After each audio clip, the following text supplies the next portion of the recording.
Imagina despertar en un mundo donde los recuerdos de la civilización son apenas ecos lejanos. Los rascacielos, las calles, los rostros conocidos. Todo ha sido arrastrado por una marea putrefacta que avanza sin descanso. No queda ley, no queda fe, apenas queda humanidad. Y en ese escenario terminal, lo más aterrador no son los muertos que caminan, son los vivos, aquellos que aún respiran y se consumen en su propia desesperación. ¿Hasta dónde puede llegar el instinto de supervivencia cuando la esperanza ha muerto hace tiempo?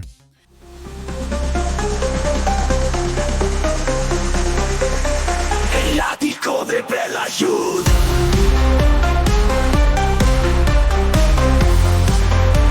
El ático de Belayud.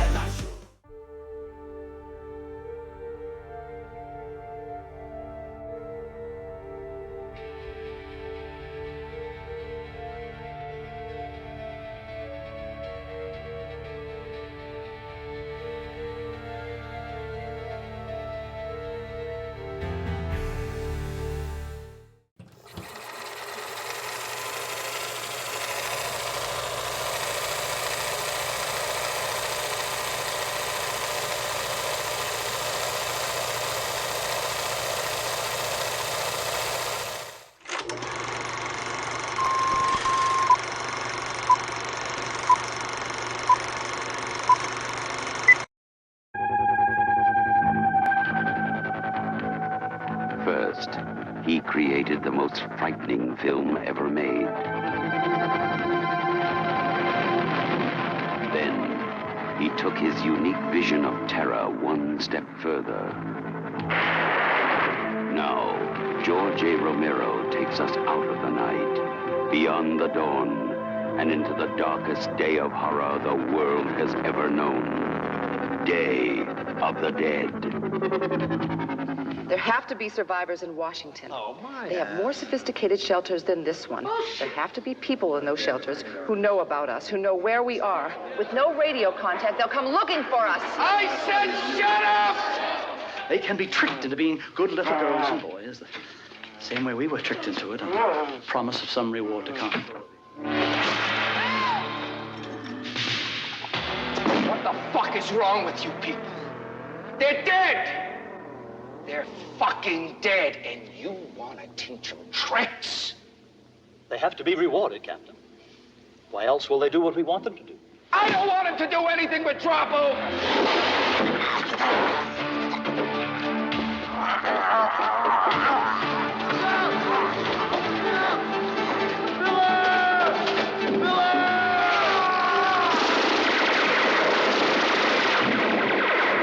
Those are my men in there!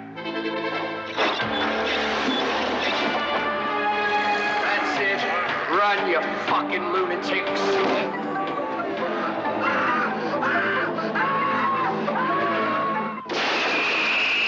George A. Romero's Day of the Dead, the most eagerly awaited day in horror film history.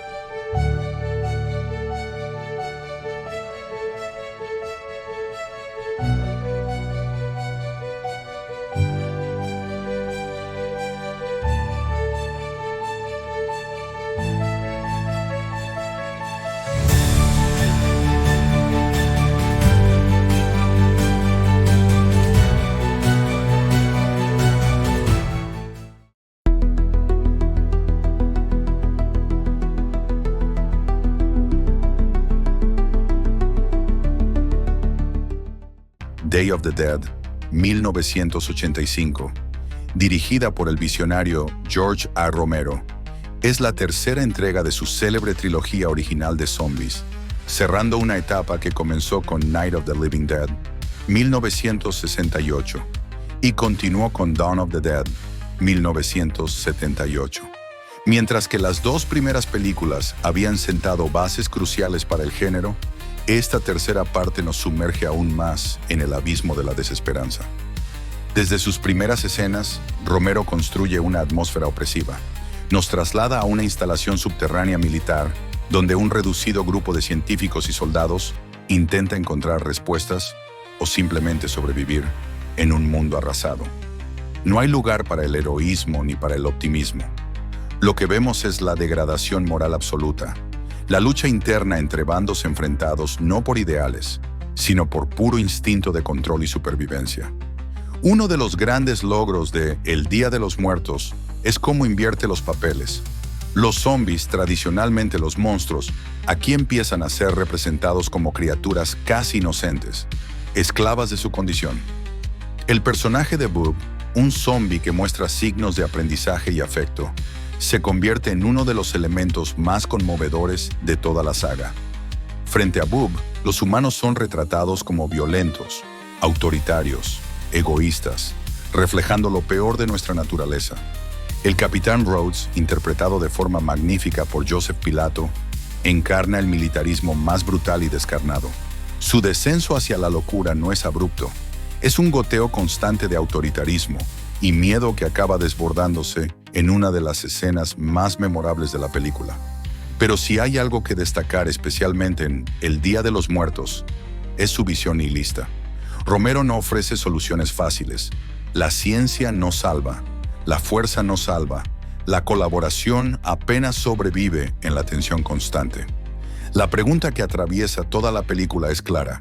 Si el mundo ha caído, ¿qué sentido tiene seguir luchando? A nivel técnico, el trabajo de Tom Savini en los efectos especiales alcanza aquí su cumbre. Nunca antes los zombies habían parecido tan reales, tan repulsivos, tan humanos a la vez. Las escenas de desmembramientos, intestinos desgarrados y rostros descompuestos son de una visceralidad impactante, pero nunca gratuita. Cada imagen refuerza la idea de un mundo en putrefacción, donde la vida y la muerte se han confundido irremediablemente. La música de John Harrison es otro acierto. Con sintetizadores melancólicos y tensos, la banda sonora acompaña el descenso al infierno de los personajes, subrayando la soledad, el miedo y la resignación. Si te está gustando este viaje al cine de terror clásico, apoya el video dejando un like, suscribiéndote a El Ático de Belayud y comentando cuál es tu película favorita de zombies. Muchas gracias. Seguimos con el análisis. En términos temáticos, El Día de los Muertos es, probablemente, la película más política de la trilogía original. Romero analiza aquí las estructuras de poder, los conflictos sociales, la inutilidad de la violencia como herramienta de orden y la imposibilidad de reconstruir algo sobre los cimientos podridos de la humanidad. A pesar de todo, cuando la película fue estrenada en 1985, no fue entendida ni valorada como merecía. Las expectativas comerciales tras el éxito de Dawn of the Dead hicieron que muchos se sintieran decepcionados por el tono más oscuro y reflexivo de Day of the Dead. Pero con el paso del tiempo, su reputación no ha hecho más que crecer.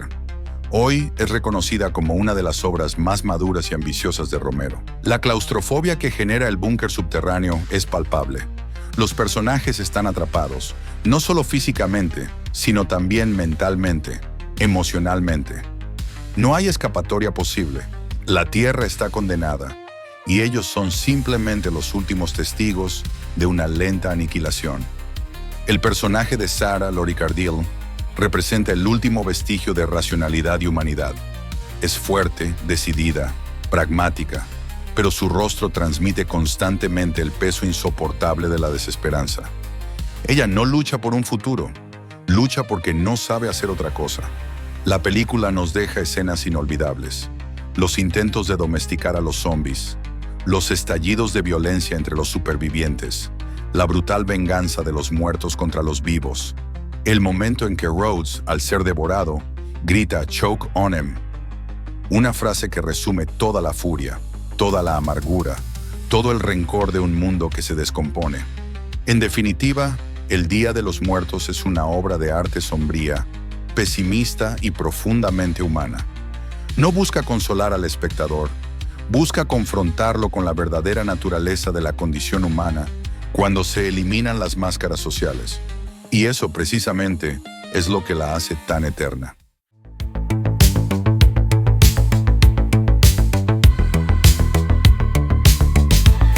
El Ático de Belayud.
Si has llegado hasta aquí, te invito a suscribirte a El Ático de Belayud, dejar tu like si te ha gustado este análisis y comentar qué te parece la evolución de los zombies en el cine. Tu apoyo hace crecer esta comunidad de amantes del terror.